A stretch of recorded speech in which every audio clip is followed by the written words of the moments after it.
Good morning, tubers, family and friends. We got your basic rainy season day today. Rain coming down pretty steady most of the night. When this little rainstorm hit, and it's like this every January, especially February. Both those months are real bad, even into March, the beginning of March. The storms from the northeast, just wave after wave after wave, wind and rain, just driving rain. And yesterday was actually a beautiful day after about a week of rain off and on. But last night, 10 o'clock, this storm hit, knocked the power off the grid, so we were blackout. Then about 12:30, Leonardo was getting so hot because our battery fans died finally after 2.5 hours, 3 hours. So Leonardo couldn't sleep. He was so hot and he was restless and crying. So I went out and started the generator. So got that running. Then I told Ruel about 4:30 fill the tank, because the level after 4 hours would be at a level that we need to refill the tank. So he did. 4:30 came around and he went and refilled it. And then I came out here 6:30, 6:45, and went in the generator room, and there's diesel all over the floor. Oh, what the hell? So started looking around, and one of the braided fuel lines, it's a fuel line that's about 2.5, 3 feet long, and it goes to all the injectors. So it goes from the fuel pump. It's what feeds from the fuel, exiting the fuel pump, and goes into all the injectors. And right after it leaves the fuel pump, that's where the braided line is all mushy and leaking. So it failed internally. So it's a specialty deal. It's not just like I can go have a braided line filled, because there's special fittings where it goes into all the injectors, and it's all one hose. So I'm gonna have to pull it off, send it to my supplier, and have him order and ship me a new one. The last time I went through this, it was, how long was it? Well, one time it was about 4 or 5 months, and another time it was a year to get the parts. So basically, for months now, my generator's down. So it lasted a year. So the whole year 2023, I had my generator. But now 2022, I was without a generator that whole year. And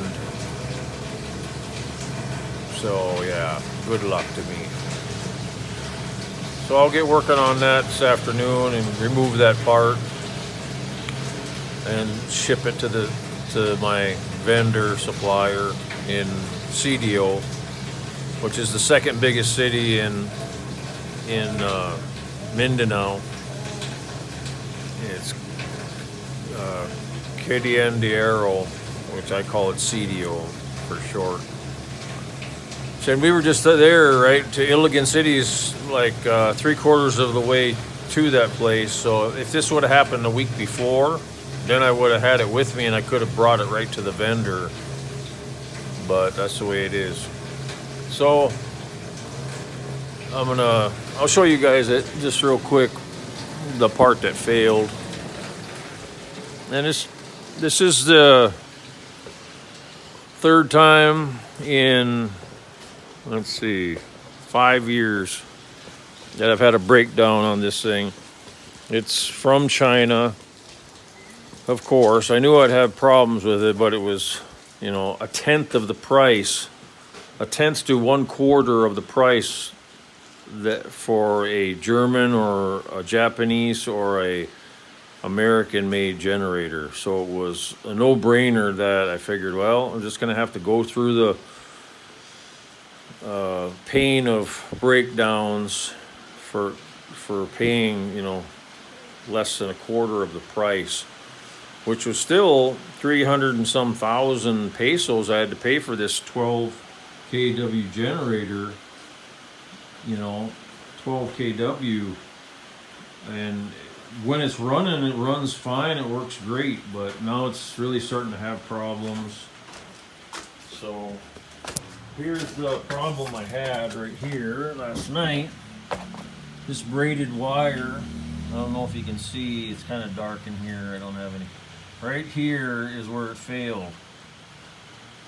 It's inside, it failed, and no, it's just the fuel's just leaking through the braid, and it leaked all over here, and then it got into the fan and the radiator, and it was all over the floor here, so I put down cardboard. But it's not that bad a deal to remove this. I just got to remove it and then ship it. I actually should have them send me these braided lines too. I got 3 more braided lines here. This braided line here is oil. Down here's the oil filter, and up here's the fuel filter. I got braided lines going off each end of the fuel filter back into the fuel pump. This whole fuel pump was my first failure that I had with this machine, because I had bad fuel, and it totally destroyed my fuel pump. So that was my first replacement. Then I was having problems starting it, so I ordered a new starter, but it was just battery connection issues that time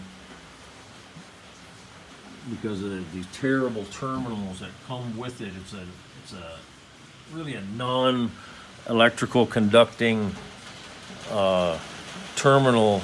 I got brand new terminals now for it, but now I know the issue of that. If there's any starting issues, usually that's a problem. But the other problem I've been having the last few weeks is during the starting sequence, the starter's not engaging, so I have to go with a screwdriver and go to the post and cross the posts with a screwdriver from the electrical supply from the battery to the solenoid on the starter to get it to engage.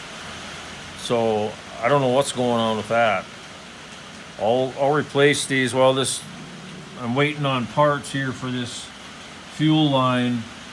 I'm gonna remove those terminals too and get those replaced to the new terminals so I can eliminate that problem. So see, it's pretty rainy, pretty steady. It's been rain steady since 10 o'clock last night.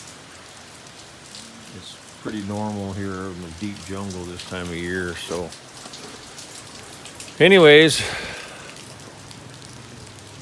there's always something in life. It's always something. So I'll take care of that later on this afternoon. In the meantime, maybe the rain will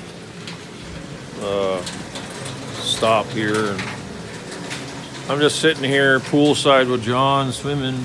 He loves the pool. He even swims in the rain. It don't matter with him. And see, he's bouncing around. He'll go under the water. He loves the pool. His whole life, from a small child, he was in the pool. He grew up in Las Vegas, where he was. He wasn't born in he was born in Las Vegas. Actually, Shakopee, I guess he was born. I guess that's Minnesota. I couldn't even remember. Too early. I'm still trying to wake up. But yeah, he was born actually in Minnesota, and he was breech a breech baby, and they tried to turn him into my second wife that died of cancer. They tried to turn him in her womb, and if you've ever seen that procedure done, it's like the doctor's trying to kill the child. I mean, they just wrench, literally wrench on the stomach of the pregnant woman, trying to turn the child in the womb with the doctor's hands, and that could have even damaged him, of why he's autistic today. I don't know, but I definitely seen him regress after his first volley of shots when he was 1 year old. He had words. He was progressing as a fairly normal child at that point, but boy, he just super regressed into the nonverbal autistic state that he is today. So no one can tell me that the shots don't contribute big time to the condition of autism, because I've seen it with my own eyes. And that's another reason why I say that my country has failed me, because you put your trust in the doctors. But the only thing is, with that whole situation, that's worldwide. They're pushing that stuff worldwide, right? But still, you'd think that doctors would be smart enough to see what's going on with all the kickbacks and the bribery from all the pharmaceutical industry, and they know what's going on. Come on, they're not that stupid. They're just putting their hands out, taking the corruption, taking the money, and that's the problem. Their Hippocratic oath of do no harm. The doctors, they're either fooling themselves or they're just downright evil anymore, because they don't even take that oath anymore. It's all about the money. It's all about the program. Just like when my second wife died of cancer, the doctor, her family doctor, told her 6 months before she was diagnosed with stage 4 cancer that she was perfectly healthy. And then when she got to the hospital and was given 3 months to live, they immediately wanted to start putting her on massive doses of chemotherapy. And I mean, because if you follow the money, that whole oncology chemotherapy regimen and all the experimental chemotherapy poison that they give to all these patients, huge money. Not only the doctors, but the pharmaceutical companies that make this poison making huge money from the insurance companies. So see how the pharmaceuticals, the insurance companies, the banks, the government, it's all a circle jerk, and they're all taking money from each other and making each other rich. And also then what's involved with that is the lawyers, right? Because all the politicians are lawyers, 90% of them. And same thing with the judges, they're all lawyers. So they're all scratching each other's back, and this whole circle jerk of graft and corruption and payments to each other, and the regular common man don't have a chance. And the place I keep saying is the worst is the U.S., because it is, because they're supposed to be the guiding light for the world, but yet they're spreading this corruption and crap all over the world. So it's absolutely, it's like the U.S. is a drug dealer, honest to God, and giving these drugs to women and children and killing them left and right. I mean, I'm done. That's why I'm in the Philippines. Here you have a chance. You absolutely have a chance. The only place I know on the earth that you have a chance, if you want to be in a community of English-speaking and Christian values still. It's the only place in the world left that won't destroy your family, because divorce is illegal. It's completely illegal. You can't get it. And the whole annulment thing, you can't get an annulment unless both the husband and the wife sign. And if only one wants to sign, the annulment will never take place. So that's why I love this country. I mean, it's to the bottom of my heart. This country I wish was like my country I was born in. but it's my country I was born in has betrayed me and completely failed me and my families. So all I can say is come to the Philippines if you want any kind of a bright future. So love you guys. Take care and God bless. Bye-bye.